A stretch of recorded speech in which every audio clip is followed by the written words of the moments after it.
अस्सलाम वालेकुम व्यूअर्स। आज जो है हम chapter number 6 work and energy ये डिस्कस करेंगे कि वर्क क्या चीज़ होता है और एनर्जी। तो एनर्जी की हम डेफिनेशन करते हैं the ability of a body to do work, यानी किसी भी बॉडी की जो वर्क करने की सलाहियत है, काम करने की सलाहियत है, वो क्या कहलाती है? एनर्जी। तो एनर्जी जो है, एनर्जी की मेन दो टाइप्स होती हैं, काइनेटिक एनर्जी और पोटेंशियल एनर्जी। तो कोई भी एनर्जी है वो या पोटेंशियल एनर्जी की फॉर्म में होगी या काइनेटिक एनर्जी की फॉर्म में होगी। वर्क वर्क जो है, वर्क तब होता है जब किसी बॉडी के पास क्या होती है? एनर्जी होती है। अगर बॉडी के पास एनर्जी है तो then he is capable to do work, तब जो है वो काम करने के काबिल है।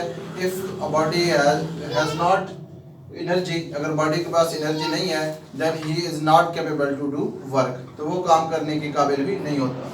तो वर्क की जो है हम डेफिनेशन करते हैं, the dot product of a force and displacement is called work, यानी द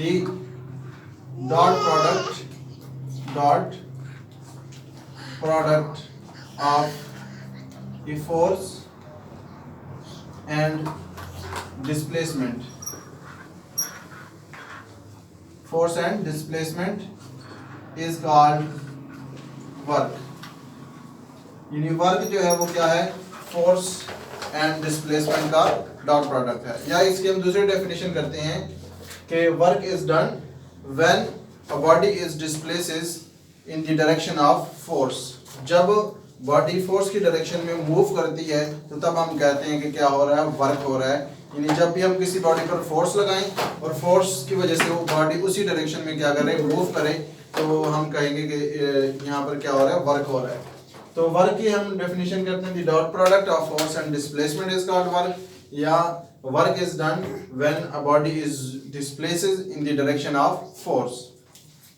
तो वर्क का जो फार्मूला है वो हम लिखते हैं W is equal to F dot S. F जो है वो क्या चीज़ है? फोर्स है, और एस जो है वो क्या है? डिस्प्लेसमेंट। डिस्प्लेसमेंट को मोस्टली बुक्स में जो है डी से भी रिप्रेजेंट करते हैं, एस से भी रिप्रेजेंट कर सकते हैं। तो एफ डॉट एस जो है ये क्या है? फार्मूला। जहाँ पर डॉट प्रोडक्ट आता है तो वहाँ पर हम लिखते हैं एफ एस कॉस थीटा, क्योंकि मोस्टली जो वर्क होता है, वर्क हमेशा किसकी वजह से होता है? X component of the force की वजह से होता है। फॉर एग्जांपल, अगर हम ये बॉडी है, इसका मास m है, इस पर हम फोर्स लगा रहे हैं इस डायरेक्शन में, यानी धागे के साथ हमने बांधा हुआ है, तो इसको हम क्या कर रहे हैं? खींच रहे हैं। तो इस पर क्या लग रही है? फोर्स लग रही है। तो ये फोर्स F जो है इस बॉडी पर लग रही है। अब अगर यहाँ पर हम इसको कंपोनेंट्स में डिवाइड करें तो फोर्स के दो कंपोनेंट्स आएंगे। एक यानी फोर्स का एक्स कंपोनेंट, ये एंगल थीटा बना रही है फोर्स किसके साथ? एक्स एक्सिस के साथ। तो ये जो है फोर्स का कौन सा कंपोनेंट है? F x, x component of force, और ये जो है फोर्स का वाई कंपोनेंट है। तो अब अगर हम यहाँ देखें, जब भी इस तरह की हम बॉडी को मूव करते हैं तो बॉडी जो है हमेशा इस डायरेक्शन में मूव करती है, इस डायरेक्शन में कभी भी मूव नहीं करेगी, क्योंकि हम फोर्स इस डायरेक्शन में लगा रहे हैं। तो यहाँ पर जो वर्क हो रहा है वो फोर्स के एक्स कंपोनेंट की वजह से हो रहा है, यानी वाई कंपोनेंट की वजह से जो वर्क है वो क्या है? जीरो है। अपवर्ड ये मूवमेंट नहीं कर रही, अपवर्ड इसकी मूवमेंट क्या है? जीरो है।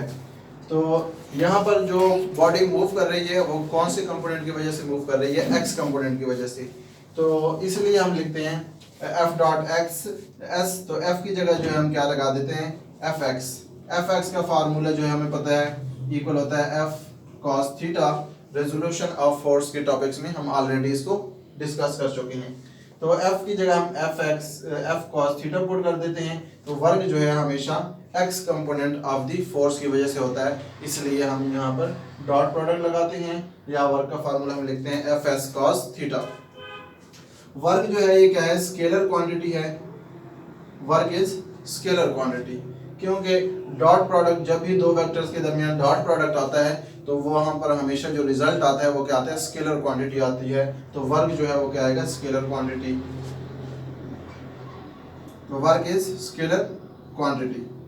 और यूनिट अगर हम ऐसा यूनिट देखें वर्क के, तो वर्क ऐसा यूनिट फोर्स, फोर्स का यूनिट होता है न्यूटन, और डिस्प्लेसमेंट या डिस्टेंस का यूनिट होता है मीटर। तो newton metre is the SI unit of work.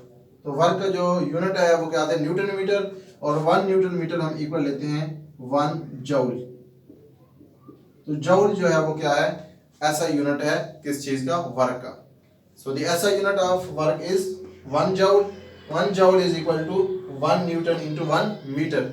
यानी 1 जूल की हम डेफिनेशन अगर करें तो हम कहेंगे कि a body has done 1 joule work when 1 Newton force applied on it and move it through 1 meter। यानी जब भी किसी बॉडी पर 1 न्यूटन फोर्स लगे और वो 1 मीटर मूव करे डिस्प्लेसमेंट, तो तब हम कह सकते हैं कि उस पर कितना वर्क हुआ है, 1 जूल जो है उस पर वर्क हुआ है। अब हम केसेस जो है डिस्कस कर लेते हैं, क्योंकि वर्क डन जो है वो डिपेंड कर रहा है 3 फैक्टर्स पर। एक फोर्स पे डिपेंड करता है वर्क, दूसरा जो है वर्क डिपेंड करता है डिस्प्लेसमेंट पे। यानी ज़्यादा फोर्स लगेगी तो वर्क डन ज़्यादा होगा, कम फोर्स लगेगी तो वर्क डन कम होगा। दूसरा जो है डिस्प्लेसमेंट, ज़्यादा डिस्प्लेसमेंट कवर करेगा ऑब्जेक्ट तो वर्क डन ज़्यादा करना पड़ेगा, अगर कम डिस्प्लेसमेंट कवर करेगा ऑब्जेक्ट तो वर्क डन भी कम करना पड़ेगा। थर्ड जो है वो डिपेंड कर रहा है किस चीज़ पर, थीटा पर, एंगल। यानी फोर्स और डिस्प्लेसमेंट के दरमियान एंगल कितना है। ये फोर्स है और ये इस डायरेक्शन में डिस्प्लेसमेंट है, डिस्प्लेसमेंट डी या एस। तो फोर्स एफ और एस के दरमियान यानी ये एंगल थीटा जो है कितना होगा, उस पर भी वर्क डिपेंड करता है, तो वो हम फाइंड करते हैं। हम सपोज करते हैं कि if theta is 90 degree between force F and displacement S. यानी फोर्स और डिस्प्लेसमेंट के दरमियान जो एंगल है वो कितना है, 90 डिग्री है। यानी अगर हम फॉर एग्जांपल सपोज करें इस डायरेक्शन में हम फोर्स लगा रहे हैं और बॉडी इस डायरेक्शन में क्या कर रही है, डिस्प्लेसमेंट कवर कर रही है, तो एंगल कितना आ रहा है, थीटा 90 डिग्री आ रहा है। तो जब एंगल 90 डिग्री होगा तो वर्क डन कितना आएगा, W is equal to F S cos 90 degree. तो कॉस 90 की वैल्यू हमेशा क्या होती है, 0 होती है। तो इसकी जगह हम क्या पुट कर देंगे, 0। तो ये आ जाएगा F S into 0 is equal to 0। तो work done will be minimum या work done will be 0 when angle theta is 90 degree between force and displacement, या force and displacement are perpendicular to each other, then the work done will be 0। Work done कब 0 होगा, जो force और displacement जो है वो क्या होंगे, परपेंडिकुलर होंगे एक दूसरे के। अब जो है दूसरा केस हम डिस्कस कर लेते हैं। If theta is 0 degree between force F and displacement S। यानी फोर्स और डिस्प्लेसमेंट के दरमियान अगर एंगल कितना है, 0 डिग्री है, मीन कि जिस डायरेक्शन में फोर्स लग रही है उसी डायरेक्शन में क्या कर रही है, बॉडी मूव कर रही है, डिस्प्लेसमेंट कवर कर रही है, तो अब एंगल कितना है, 0 डिग्री। तो अब हम इसको लिखेंगे, वर्क डन कितना होगा इसका, W is equal to F S cos 0 degree. Angle जो है वो कितना है, 0 डिग्री है। तो कॉस 0 की वैल्यू हमेशा क्या होती है, 1। तो ये आ जाएगा एफ एस इंटू 1। तो ये आ जाएगा एफ एस, ये जो है क्या आएगा, मैक्सिमम वर्क डन आएगा।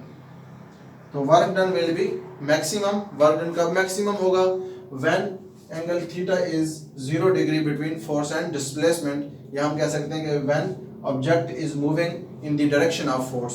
जब object in the direction of force move कर रहा है, उस सूरत में जो है हमारे पास वर्क डन कितना होगा, वो मैक्सिमम होगा। और अगर फॉर एग्जांपल वर्क डन जो है, if theta is 180 degree between force and displacement, अगर थीटा जो है वो कितना है, 180 डिग्री है फोर्स और डिस्प्लेसमेंट के दरमियान, तो तब जो है हमारे पास वर्क डन कितना होगा, W is equal to F S into cos 180 degree. तो कॉस 180 डिग्री की वैल्यू जो है वो हमेशा क्या होती है, -1। कैलकुलेटर से आप फाइंड कर सकते हैं। तो ये आ जाएगा एफ एस इंटू -1, या ये आ जाएगा माइनस एफ एस। तो then negative work done, work done क्या होगा, नेगेटिव होगा। Work done will be negative when angle between force and displacement is 0 degree. तो यानी वर्क डन जो है वो कब नेगेटिव होता है, जब एंगल जो है थीटा वो if theta is greater than 90, theta is greater than 90 degree. अगर theta is greater than 90 degree होगा तो फिर वर्क डन जो है वो क्या होता है, नेगेटिव होता है। और if theta is less than 90 degree then work done is positive. तो वर्क डन जो है वो कब नेगेटिव होता है, जब थीटा जो है एंगल 90 डिग्री से, यानी फोर्स और डिस्प्लेसमेंट के दरमियान एंगल 90 डिग्री से इबव हो जाए, बढ़ जाए, तो देन वर्क डन जो है वो क्या आता है, नेगेटिव आता है। और वर्क डन पॉजिटिव आता है कब, जब एंगल थीटा जो है वो 90 डिग्री से क्या हो, लेस हो, यानी 0 और 90 डिग्री के दरमियान कोई भी एंगल होगा तो उसके लिए वर्क डन जो है वो क्या होगा, हमेशा पॉजिटिव होगा। तो ये जो है वर्क का टॉपिक हमने डिस्कस करना था। उम्मीद है कि आपको समझ आई होगी, और हमारा जो यूट्यूब चैनल है वो सब्सक्राइब करें और वीडियोस लाइक करें, तो इंशाल्लाह हम मज़ीद अच्छी वीडियोस बनाएंगे आपके लिए।